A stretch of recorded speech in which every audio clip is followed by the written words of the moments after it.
Hi കൂട്ടുകാരെ, എല്ലാവരും ഉത്രാടപ്പാച്ചിലിൻ്റെ തിരക്കലായിരിക്കും അല്ലേ? ഓണത്തിൻ്റെ പഴക്കൊല വീട്ടിൽ വന്നു കഴിഞ്ഞാൽ ഒരു പഴപ്രഥമൻ ഉത്രാട ദിനത്തിൽ ഇവിടെ നിർബന്ധമാണ് കേട്ടോ. അപ്പോൾ രാവിലെ തന്നെ അതിൻ്റെ പണിയിലായിരുന്നു.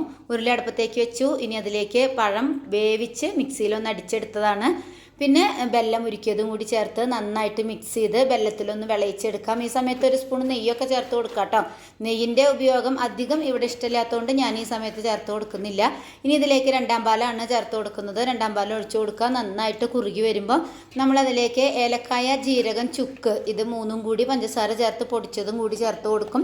എന്നിട്ട് നല്ല ഉറുമ്പിൻകോട് പോലെ തിളച്ച് വരുന്ന സമയത്ത് നമ്മളതിലേക്ക് ഒന്നാം പാലും കൂടി ചേർത്ത് മിക്സ് ചെയ്ത് കഴിഞ്ഞാൽ തിള വരുന്നതിന് മുമ്പ് നമ്മൾ ഓഫ് ചെയ്യും കേട്ടോ. പിന്നെ അതിലേക്ക് പഴനുറുക്ക് നെയ്യിൽ ഒന്ന് വരട്ടിയെടുത്തതും അണ്ടിപ്പരിപ്പ് മുന്തിരിയൊക്കെ വറുത്തതും ഒക്കെ കൂടി ചേർത്ത് കഴിഞ്ഞാൽ നമ്മുടെ അടിപൊളി പഴം പ്രഥമൻ ഇവിടെ റെഡി ആയിട്ടുണ്ട് കേട്ടോ. അപ്പോൾ എല്ലാവരും ഒന്ന് ട്രൈ ചെയ്ത് നോക്കുക. എല്ലാവർക്കും ഉത്രാട ദിനത്തിൻ്റെ ആശംസകൾ.